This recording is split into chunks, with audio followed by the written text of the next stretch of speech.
Hi all, welcome back health inspectors. Okay, അപ്പം good evening. നമ്മൾ ഇന്ന് നോക്കാൻ പോകുന്നത് സോഷ്യോളജിയിലെ ചെറിയൊരു ടോപ്പിക്കാണ്. അപ്പോൾ എല്ലാവർക്കും അറിയാവുന്ന ടോപ്പിക്കാണ്. വളരെ സിമ്പിളാണ്, വളരെ പെട്ടെന്ന് കവർ ചെയ്യാം.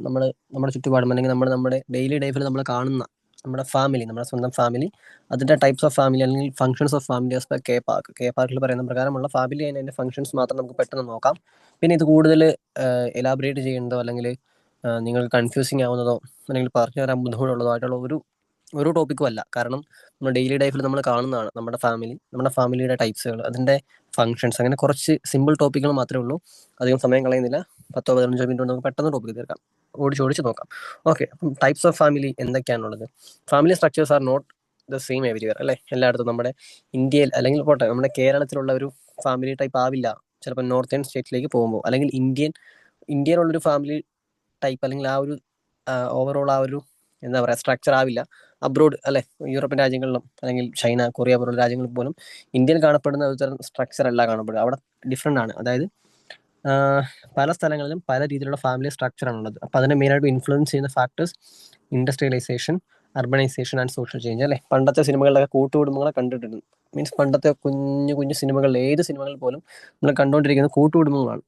ഇന്നത്തെ കാലത്ത് സിനിമകളിൽ പോയിട്ട് നമുക്ക് എവിടെയെങ്കിലും വളരെ റയറസ്റ്റ് ആയിട്ട് മാത്രമേ അങ്ങനത്തെ കുടുംബങ്ങളെ കാണാൻ പറ്റുള്ളൂ, അല്ലേ? അതെല്ലാം industrialisation and urbanisation and social change കൊണ്ടുവന്ന മാറ്റങ്ങളാണ്.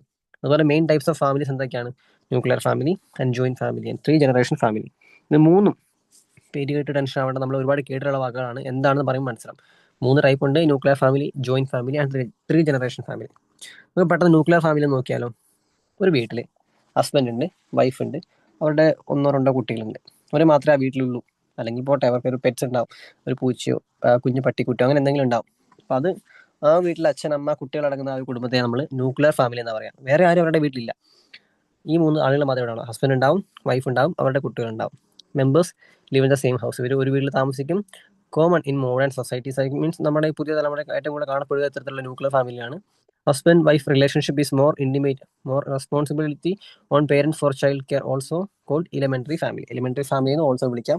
മാത്രമല്ല ഹസ്ബൻഡ് വൈഫ് റിലേഷൻഷിപ്പ് ആണ് ഇവിടെ കൂടുതൽ ഇൻറ്റിമേറ്റ് ആവുന്നത്. അതുപോലെ more responsibilities of on parents for child, അതായത് കുട്ടികളുടെ മേലെ ഏറ്റവും കൂടുതൽ റെസ്പോൺസിബിലിറ്റീസ് അച്ഛനും അമ്മയ്ക്കുമാണ്. വേറെ ആരും ഇല്ലല്ലോ.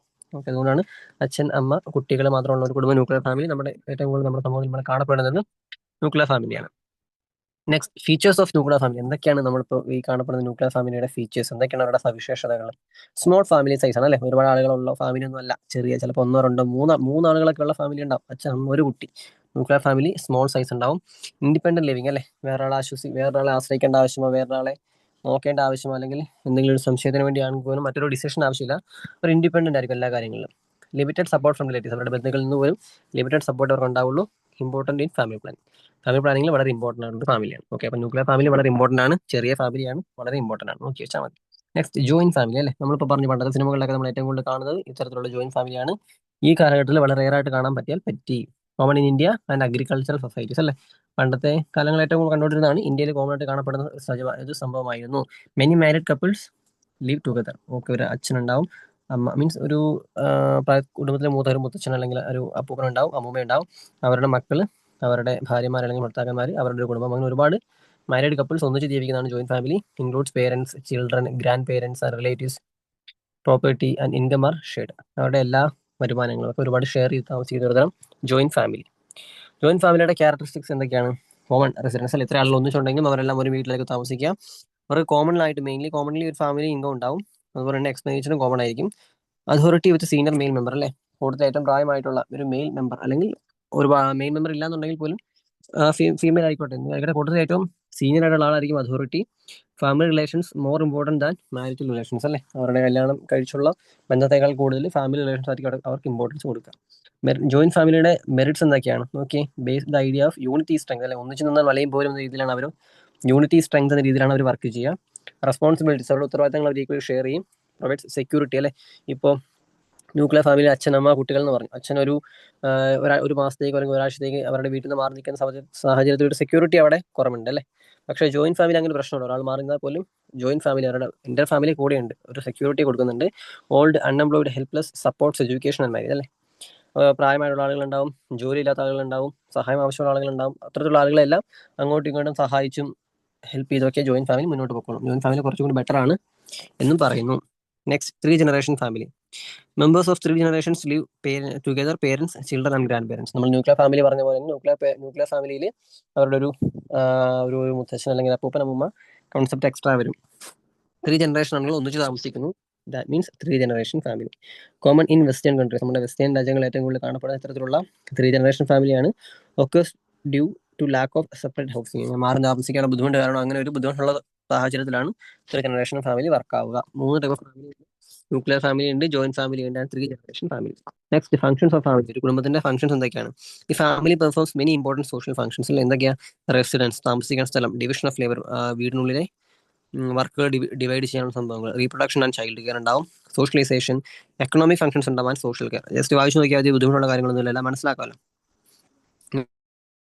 Family provides home and shelter അല്ലേ? റെസിഡൻസ് ഫാമിലി ഒരാൾക്ക് വീട് ആൻഡ് ഷെൽട്ടർ പ്രൊവൈഡ് ചെയ്യുന്നു. 2 ടൈപ്സ് ഉണ്ട്: patrilocal and matrilocal ഉണ്ട്. Patrilocal means wife lives in the husband house. നമ്മൾ കോമൺ ആയിട്ടും ഇന്ത്യയിൽ കാണപ്പെടുന്ന സിസ്റ്റം. മാര്യേജ് കഴിയുന്നതോടെ സ്ത്രീ ഭർത്താവിന്റെ വീട്ടിലേക്ക് താമസിക്കുന്നു. Wife lives in husband house അല്ലേ?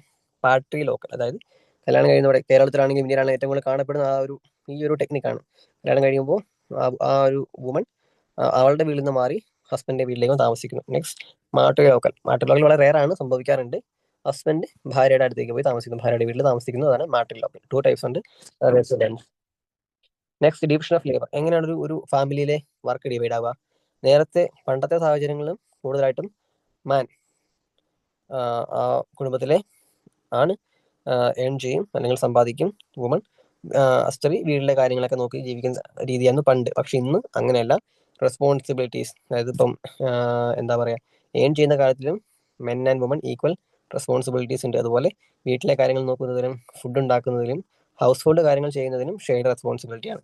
Woman also pursue education and career. പണ്ടത്തെ കാലം ഒരുപാട് മാറി ചിന്തിക്കാൻ തുടങ്ങി. സ്ത്രീകളും വിദ്യാഭ്യാസം അതുപോലെ തന്നെ അവരുടെ ഫ്യൂച്ചറിനെ പറ്റി ചിന്തിക്കാൻ തുടങ്ങി. Leads to a more democratic family. അങ്ങനെ നമുക്കൊരു ഡെമോക്രാറ്റിക് ഫാമിലിയിലേക്ക് നമുക്ക് ലീഡ് ചെയ്യാം. Socialisation. Family transfers culture and traditions, teaches language, behaviour, values and customs അല്ലെ? ഈ മാറി വരുന്ന തലമുറ സോഷ്യലൈസേഷൻ വഴി നമ്മുടെ കുടുംബത്തിൽ ഒരുപാട് ലാംഗ്വേജ് ചേഞ്ചസ് ഉണ്ടാവും, ബിഹേവിയറൽ ചേഞ്ചസ്, നമ്മുടെ വാല്യൂസിൽ, നമ്മുടെ കസ്റ്റംസിലൊക്കെ മാറ്റം കൊണ്ടുവരുന്നു നമ്മുടെ ഈ പുതിയ socialisation technology. Next economic functions എന്തൊക്കെയാ? Family is and economic unit അല്ലേ? ആ ഫാമിലിയിൽ ആർക്കെങ്കിലും കുറച്ച് എക്കണോമിക് ആയിട്ടും ഹെൽപ്പ് വേണമെന്നുണ്ടെങ്കിൽ അങ്ങോട്ടും ഇങ്ങോട്ടും ഷെയർ ചെയ്യാനും ഹെൽപ്പ് ചെയ്യാനും ഒരു എക്കണോമിക് യൂണിറ്റ് ആണ്. നമ്മുടെ വെൽബീങ് മുഴുവൻ എക്കണോമിക് ബേസിസിനെ ബേസ് ചെയ്താണ്. Property owned and control by family. Property pass to children through inheritance അല്ലേ? സ്വത്ത് വീതം വെക്കുക, സ്വത്ത് വിതരണം ചെയ്യാന്ന് കേട്ടിട്ടില്ലേ? ഇതെല്ലാം എക്കണോമിക് ഫംഗ്ഷൻസ് ഓഫ് ഫാമിലിയാണ്. അതുപോലെ സോഷ്യൽ കെയർ എന്തൊക്കെയാണ് ഫാമിലി പ്രൊവൈഡ് ചെയ്യുക? സോഷ്യൽ ഐഡന്റിറ്റി ആൻഡ് സ്റ്റാറ്റസ് അല്ലേ? ഇപ്പോൾ എന്താ പറയുക, ദുൽഖർ സൽമാൻ മമ്മൂട്ടിയുടെ മോൻ എന്നാണ്. അത് ദുൽഖർ സൽമാൻ സമൂഹത്തിൽ കിട്ടുന്ന ആ ഒരു ഐഡന്റിറ്റി ആൻഡ് സ്റ്റാറ്റസ് മെയിൻലി എന്താ പറയുക, മമ്മൂട്ടിയുടെ മോൻ എന്ന രീതിയിൽ കിട്ടും. അതുപോലെ പ്രണവ് മോഹൻലാലിന്റെ മകൻ എന്ന രീതിയിൽ കിട്ടും. അത് ഒരു പാരമ്പര്യമായിട്ട് നമുക്ക് കിട്ടുന്ന ഒരു സ്റ്റാറ്റസ് അല്ലെങ്കിൽ ഐഡന്റിറ്റിയാണ്. അത് നമുക്ക് ഫാമിലിയിൽ നിന്ന് കിട്ടും. ഇന്ന വീട്ടിലെ ഇന്നയാളുടെ മകനല്ലേ, ഇന്ന വീട്ടിലെ ഇന്നയാളുടെ മകളല്ലേ ചോദിക്കുമ്പോൾ നമുക്ക് അവിടെ ഒരു ഐഡന്റിറ്റി ആൻഡ് ബിഹേവിയർ, ഒരു സ്റ്റാറ്റസ് ഫാമിലി പ്രൊവൈഡ് ചെയ്യും. അതുപോലെ പ്രൊട്ടക്ഷൻ ടു മെമ്പേഴ്സ്. ആ വീട്ടിലെ ആളുകൾക്കുള്ള ഒരു പ്രൊട്ടക്ഷൻ ഉണ്ടാവും. Regulation of marriage and sex relations ഉണ്ടാവും. Control of social, political and religious ആക്ടിവിറ്റീസിലും ഫാമിലി ഒരു കൺട്രോൾ പ്രൊവൈഡ് ചെയ്യും. ഒരു കൺക്ലൂഷൻ ഓടിച്ചുവിട്ട് വായിച്ചു നോക്കാം. Family is the basic unit of society. നമ്മുടെ സമൂഹത്തിന്റെ ഏറ്റവും ബേസിക് യൂണിറ്റ് ആണ് family. Different types of families ഉണ്ട്. ഇപ്പൊ നമ്മൾ പറഞ്ഞ പോലെ ടൈപ്സ് പറയുമ്പോൾ ന്യൂക്ലിയർ ഫാമിലി ഉണ്ടാവാം, 3 ജനറേഷൻ ഫാമിലി ഉണ്ടാവാം, ജോയിന്റ് ഫാമിലി ഉണ്ടാവും. ഇതെല്ലാം നമ്മുടെ ചുറ്റുപാട് ഉള്ളതാണ്. ഒന്ന് കണ്ണോടിച്ചാൽ നമുക്ക് കാണാൻ പറ്റും. Family plays a major role in social and individual development. ഒന്നുമില്ല, 3 ടൈപ്സ് ഓഫ് ഫാമിലി ഉണ്ടെന്ന് പഠിക്കാം. അവർ പിന്നെ മാട്രി ലോക്കൽ റെസിഡൻസ് ഉണ്ട്. കാര്യങ്ങളെ പറ്റി ഒന്ന് മനസ്സിലാക്കാം. PPT വായിച്ചു നോക്കാം. Okay, thank you. ബുദ്ധിമുട്ടുണ്ടാകുന്ന വിശ്വസിക്കുന്നില്ല, അതുകൊണ്ടാണ് വളരെ സിമ്പിൾ ആയിട്ട് എടുത്തത്. എന്തെങ്കിലും ഡൗട്ട് ഉണ്ടെങ്കിൽ കമന്റ് സെക്ഷനിൽ ചോദിക്കാം, ഉറപ്പായിട്ടും പറഞ്ഞു തരും. Okay, thank you. Good night.